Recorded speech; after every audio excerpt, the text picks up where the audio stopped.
The disciples went down to the sea, entered a small ship, and started rowing toward Capernaum. The gospel tells us it was dark and Jesus had not yet come to them.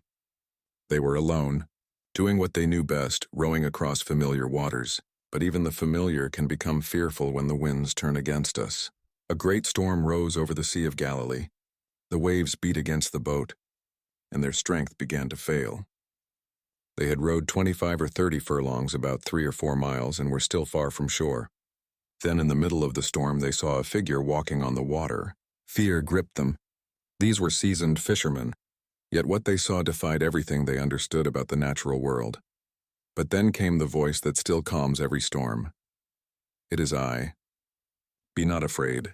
That simple declaration, "It is I," was the same divine assurance God gave Moses at the burning bush. I am. Jesus wasn't only revealing his presence, he was revealing his identity. The creator of the waters was walking upon them. When they recognized him, something changed, but recognition alone wasn't enough. Many people today recognize that Jesus exists. They acknowledge him from a distance. But it wasn't until the disciples received him into the ship that the miracle was complete. The moment they did, Scripture says, immediately the ship was at the land whither they went. That small detail, often overlooked, carries a powerful truth. When Jesus enters fully into our situation, distance, delay, and danger lose their power. The struggle that seemed endless suddenly finds its resolution. The storm doesn't always stop instantly, but his presence brings us safely where we need to be. The disciples had rowed with all their might, yet progress came only when Christ stepped aboard. So it is with us.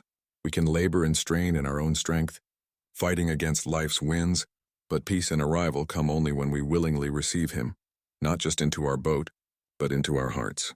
When Jesus steps into the storm, fear turns to faith, chaos turns to calm, and what once seemed impossible becomes immediate. The same voice that said, "It is I," still speaks today, calling us to trust, to welcome, and to rest in his presence.